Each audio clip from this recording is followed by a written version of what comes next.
وہ پہلا قطرہ جس کے بارے میں نبی صلی اللہ علیہ وسلم نے فرمایا کہ وہ قطرہ جو اللہ کے ڈر سے انسان کی آنکھوں سے نکلتا ہے وہ ہے آنسو.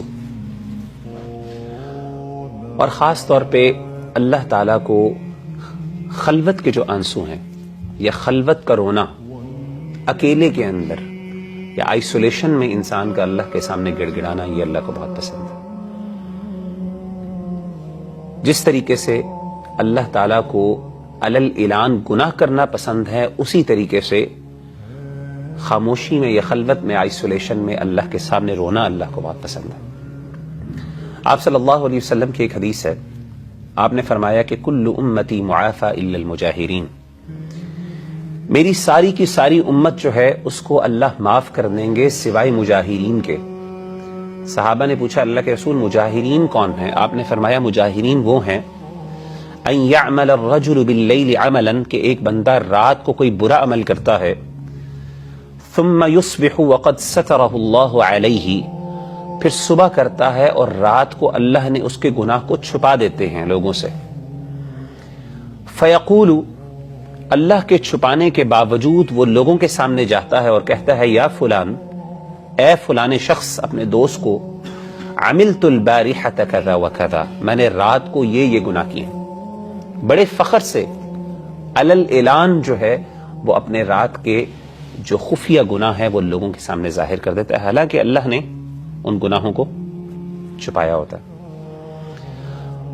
اور آپ صلی اللہ علیہ وسلم نے فرمایا، آپ نے فرمایا وَيُصْبِحُ يَكْشِفُ سِتْرَ اللَّهِ عَنْهُ، وہ کرتا کیا ہے کہ جو اللہ نے اس کے اوپر پردہ ڈالا ہوتا ہے اس پردے کو پھاڑ دیتا ہے.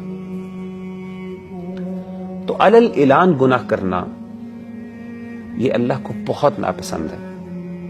اور آپ صلی اللہ علیہ وسلم نے جیسے فرمایا کہ اللہ تعالیٰ اس گناہ کو معاف نہیں کرتے، کیونکہ دیکھیے گناہ کے لیے سب سے پہلی اور پرائمری کنڈیشن کیا ہے کہ انسان کو گلٹ ہونا چاہیے. اگر انسان کو گلٹ نہیں ہے، احساس ندامت نہیں ہے، تو معذرت کے ساتھ اللہ وہ گناہ کیوں معاف کریں گے؟ یعنی انسان منہ سے جتنی مرضی توبہ کر لے، لوگوں کے سامنے یعنی استغفار پڑھ لے، جو مرضی کر لے، لیکن جب اس کا دل وہ شرمندگی نہیں ہے، اس کو احساس نہیں ہے، ندامت نہیں ہے، اللہ ایسے گناہ کو نہیں معاف کرتے. آپ دیکھیں ہمارے معاشرے کے اندر یہ چیز کتنی کامن ہے. کچھ گناہ ایسے ہیں جو ہم پراؤڈلی کرتے ہیں، یا ایٹ لیسٹ اگر پراؤڈلی کرتے نہیں ہیں تو ہمیں شرمندگی نہیں ہوتی ان کے بارے میں بتاتے ہوئے، خاص طور پہ دوستوں کے درمیان. کچھ تو گناہ ہم گناہ سمجھتے ہی نہیں چلے، لیکن کچھ ایسے گناہ ہوتے ہیں جو ہم کرتے ہیں چونکہ ہمارا دوست بھی وہ گناہ کر رہا ہوتا ہے، تو ایک گلٹ کو شیئر کرنے کے لیے، ایک مزاح کرتے ہوئے، ہنسانے کے لیے ہم لوگ کیا کرتے ہیں، بڑے فخر سے وہ گناہ بتاتے رہتے ہیں لوگوں کو، اور اس پہ شرمندگی نہیں ہوتی، ندامت نہیں ہوتی، احساس نہیں ہوتا. تو سبحان اللہ، یہ جو گناہ ہے اللہ تعالیٰ کو انتہائی اللہ کو ناپسند ہے. اس کے مد مقابل وہ شخص جو اکیلے میں روتا ہے، جو خاموشی میں اپنی خلوت کو پاک رکھتے ہوئے گناہوں سے توبہ کرتا ہے، یہ اللہ تعالیٰ کو بہت پسند آدمی. میں آپ کو ایک حدیث ہم نے سنی تھی پہلے، آپ نے شاید سنی ہوگی، لیکن انشاءاللہ کبھی موقع ملا تو اس پہ بات کریں گے. وہ حدیث ہے کہ آپ صلی اللہ علیہ وسلم نے فرمایا کہ 7 قسم کے ایسے لوگ ہوں گے جن کو قیامت کے دن اللہ تعالیٰ اپنے عرش کا سایہ نصیب فرمائیں گے. 7 یظلھم اللہ فی ظلہ یوم لا ظل الا ظلہ. ان 7 لوگوں میں ایک شخص وہ ہوگا، آپ صلی اللہ علیہ وسلم نے فرمایا ورجل ذکر اللہ خالیا ففاضت عینہ، وہ بندہ جو اکیلے میں اللہ کا ذکر کرتا ہے اور اس کی آنکھوں سے آنسو نکل آتے. یہ وہ شخص ہے، آپ نے فرمایا کہ قیامت کے روز جب انتہائی سخت گرمی ہوگی تو اللہ تعالیٰ ایسے شخص کو اپنے عرش کا سایہ نصیب فرمائیں گے، اور اس وقت اس سائے کے علاوہ اور کوئی سایہ نہیں ہوگا. لوگوں کے سامنے اصل میں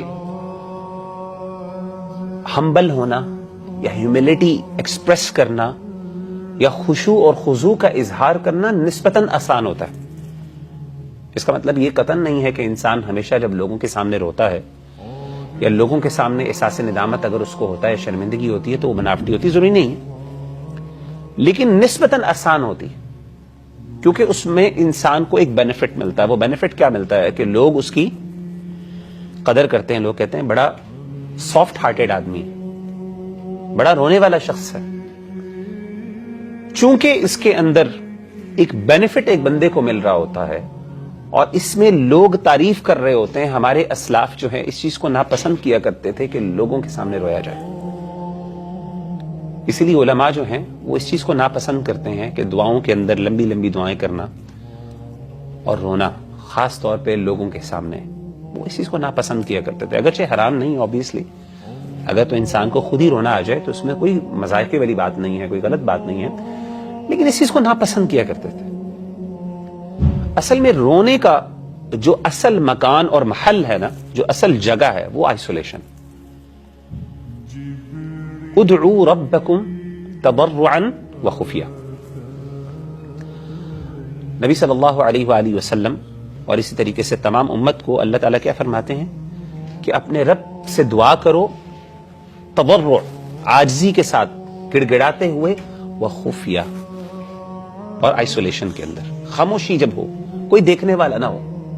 اسی لیے آپ دیکھیں کہ اللہ تعالیٰ کو رات کا اٹھنا بہت پسند ہے، اور ایک انسان کی سنسیرٹی اور ایک انسان کے اصل نیکی اور تقوی کا پتہ کب چلتا ہے؟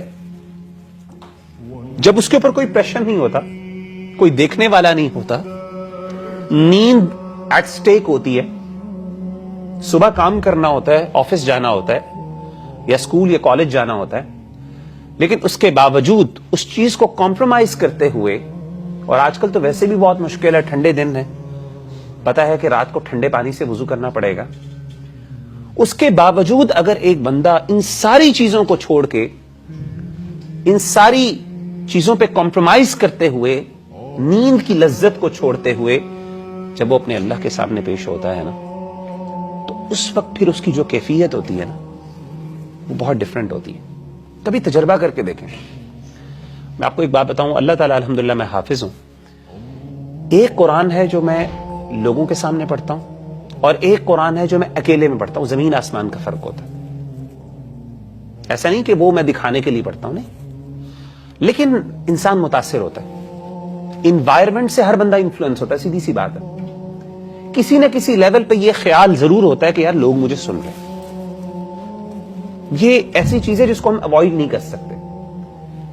اسی لیے میں نے آپ کو جیسے بتایا، ایک بھائی نے سوال کیا تھا لاسٹ ٹائم، میں نے کہا تھا 100% اللہ کی ہم سے ایکسپیکٹیشن بھی یہ نہیں ہے کہ ہم اس لیول پہ جا کے جو ہے وہ سنسیریٹی ایکسپریس کریں کہ جس میں ہمارے ذہن میں 0% کسی بندے کا خیال ہو. آلموسٹ ناممکن ہے. اللہ کی ایکسپیکٹیشن یہ ہے کہ مینلی اللہ کے لیے کام کیے. ہاں، انسان کی آئیڈیل سچویشن تو یہی. تو اب خاموشی کے اندر جب میں نے قرآن مجید کی جب میں تلاوت کرتا ہوں، خاص طور پہ اکیلے میں جب میں تلاوت کرتا ہوں، تو اس کا اثر بہت زیادہ ہوتا ہے. اس میں ریفلیکشن کا آپ کو بہت زیادہ ٹائم ملتا ہے.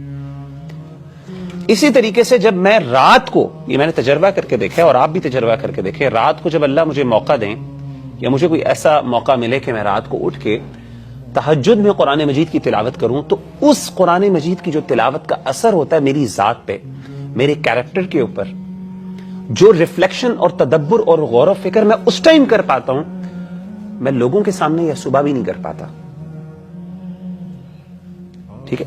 تو یہ جو اوقات ہے نا، جو ٹائم ہے اور جو ایکچولی جو پلیسز ہیں اسپیشل، یہ بہت امپورٹنٹ ہے. ان کو آئیڈینٹیفائی کرنا بہت ضروری ہے.